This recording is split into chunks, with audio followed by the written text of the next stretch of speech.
I tracked my wife's phone to a house I'd never seen before, and when she opened that door I could see another man's jacket hung on the hook behind her, his wallet on the counter, and takeout from the restaurant she'd always said was too far from our side of town. She looked at me with tears streaming and said I was going to tell you. I just needed time. But what destroyed me wasn't finding her living with someone else. It was realizing every fight, every accusation, every moment she made me feel like the villain was just her building the perfect excuse to leave. She didn't fall out of love. She engineered my destruction so she could walk away clean. This is how I discovered my entire marriage was a setup, and I was the only one who didn't know I was being played. Rewind 3 weeks and I'm underneath my sister-in-law's kitchen sink with a wrench trying to stop water from spraying everywhere. Melissa, that's my wife's younger sister, rang me absolutely frantic because her maintenance bloke had ghosted and water was going everywhere. My wife Dana actually told her to call me, said I'd help out. So I grabbed my toolbox, drove over and got to work. I'm tightening the last bolt when Dana crashes through the door like she's caught me red-handed. She starts yelling about how I'm out here playing hero for her sister whilst our own sink's been broken for weeks. I tried explaining I'd ordered this specific part for hours and it's backordered, but she's not listening. She's standing there arms crossed telling me I pick Melissa over her every time, that I'm emotionally checked out of our marriage, but somehow I've got all the energy in the world for her baby sister. Nothing I said mattered because she'd already decided what this meant in her head. The drive back was brutal, just thick silence. But the second we got inside she exploded, yanking open drawers, slamming them shut, going on about my excuses, about our house falling apart, about me being pathetic. She called me lazy, said I had blind loyalty to people who don't matter. I finally asked if everything's so terrible, why are you still here? She looked at me like I'd slapped her and said, because I keep hoping you'll turn back into the man I married. Then she stormed off and I stood there thinking, when did my marriage become something I have to survive?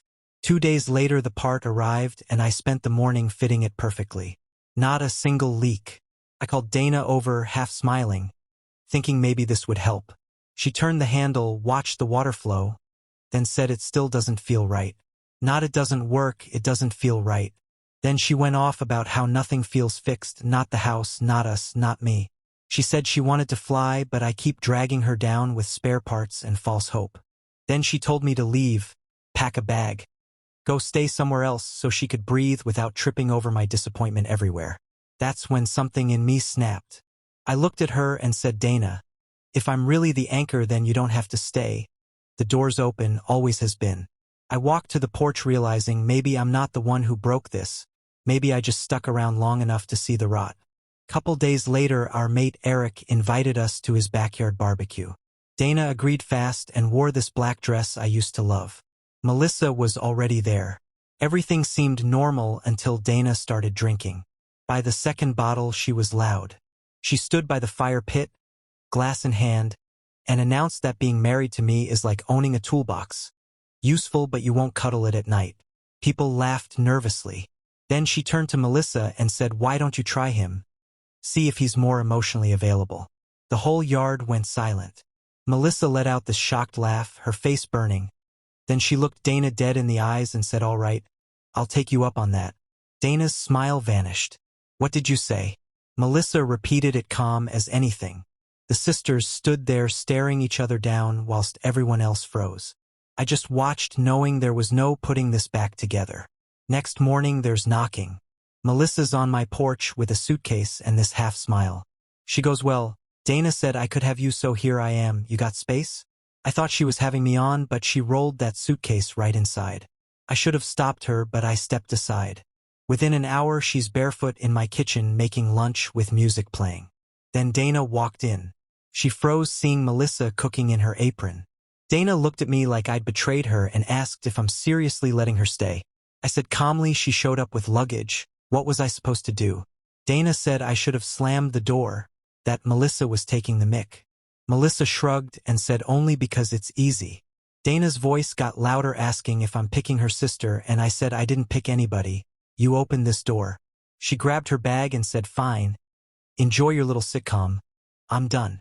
She slammed the door so hard a frame fell off the wall. Next few days were odd. Melissa cooked proper meals, helped me fix stuff, played old music whilst we painted the porch. We laughed real laughs. But Dana's absence sat heavy. She didn't ring, didn't text, just vanished. By day 3 I tried calling, straight to voicemail. Day 4 I went to her parents, but they said she's not there, and if she wanted me to know where she was I'd know. Her mate said Dana needs space, needs to detox.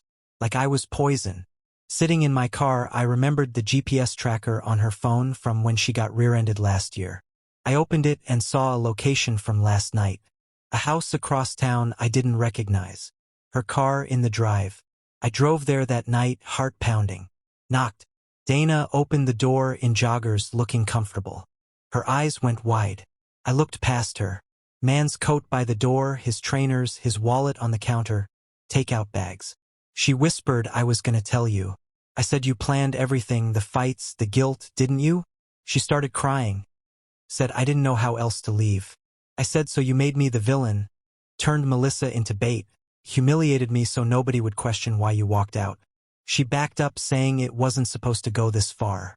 I walked past her and saw it all. Second mug on the table. Man's jacket on the sofa. Footsteps upstairs. I asked who is he? She whispered his name's Derek. A whole life she'd built whilst I was fixing leaks. I said you used me, you built your exit around my breakdown. She reached out, but I stepped back. I nodded once then walked out, door closing soft behind me. That evening Dana showed up at mine, mascara smudged. She said I can explain. I stayed in my chair and said it looks like you moved on whilst I was trying to save something that didn't exist. She asked, are you sleeping with Melissa? I said I never touched her. Then why is she here? Because she didn't turn me into a villain just to play victim. Dana went quiet and said I want to come home. I looked at her and said no. You can pack your things but you're not coming back. She stared then nodded, turned and walked away. Her car disappeared down the road.